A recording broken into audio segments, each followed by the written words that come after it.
This is the ancient Mayan temple known as Chocchoben. It is not something I would have visited as a boy, because no one knew it existed.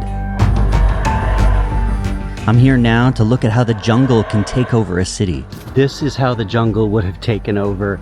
To learn about the ancient Maya, and to communicate to you what I think may be the most important lesson for us as a civilization.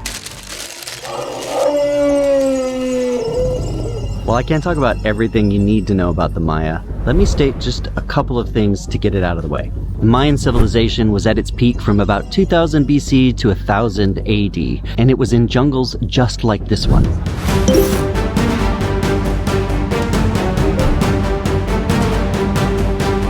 Now, if you've ever seen Apocalypto, then you've seen how Hollywood portrayed the Mayans.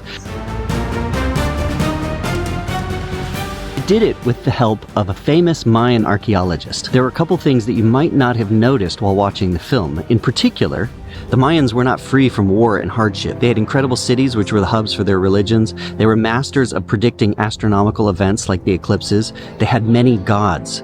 They built temples, well, like the one behind me now, but also the ones you could see in the film.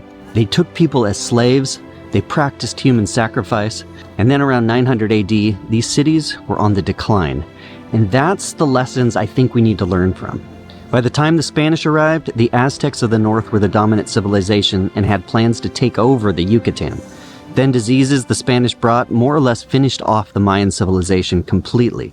Amazingly, this entire structure, which is standing behind Leo and I here, was buried and taken back by the jungle, and it was only excavated within my lifetime, actually just a little bit before Leo here was born.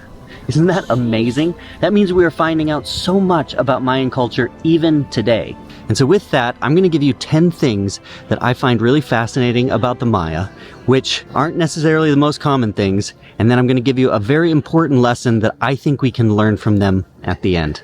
All right, let's get started. Rubber.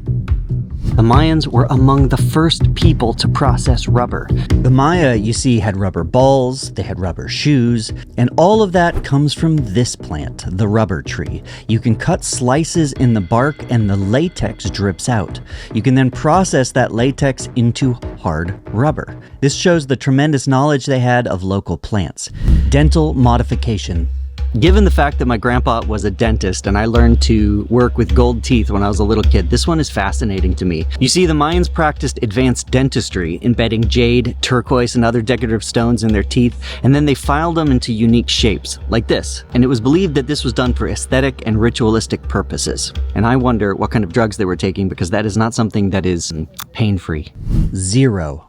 Mayans developed one of the earliest, if not the earliest, concept of zero. And this is how the Mayans wrote zero. That enabled them to perform complex calculations and create their highly accurate calendar systems. It was far superior to Egyptian, Greek, and Roman ways of counting. We all learned how to count with Roman numerals, right? Imagine doing a math formula with Roman numerals. It just doesn't work very well. Using zero and their other complex math, they were able to track calendar years, solar events, pass that on from generation to generation. They could count a long time with this, and that's part of how they became such an advanced civilization. We kind of take for granted this idea of zero because we learn about it from a young age, but even European culture didn't adopt the idea of zero until after Mayan contact. It was forbade. The idea of having nothing was not a European idea. Water management. Like you can see here in Palenque, the Mayans engineered elaborate aqueducts, reservoirs, and filtration systems. And that would have been really helpful in places like here in the Yucatan where it's full of limestone. When the rain fell, it would just go straight underground. These water systems were key to their cities. These are the ruins of Teotihuacan. And at its peak, it might have looked like this. It supported maybe 100,000 people. And that is a lot of people in one place. Maya blue. The Mayans invented a durable pigment known as Mayan blue. It was used in art and human sacrifices. It was made from indigo and polygorsite clay. This shows their knowledge of the plants, the earth, and their uses. Hieroglyphics.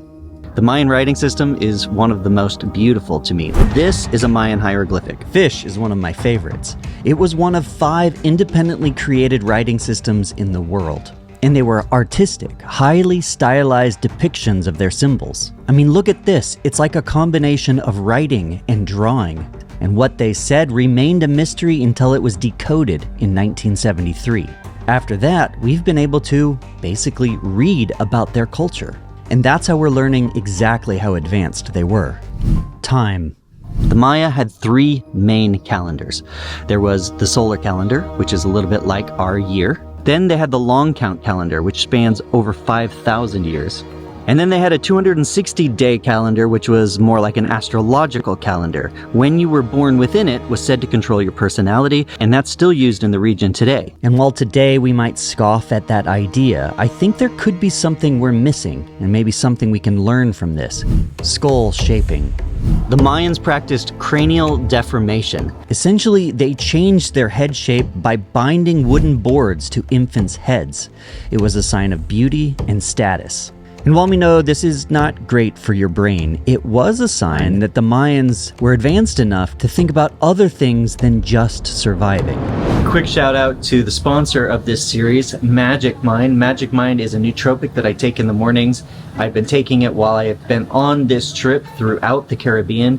The ancient Maya used lots of different medicinal compounds. I'm looking into all of them. There's actually a few things in Magic Mind that the ancient Maya had access to, including agave and different sources of caffeine and theanine.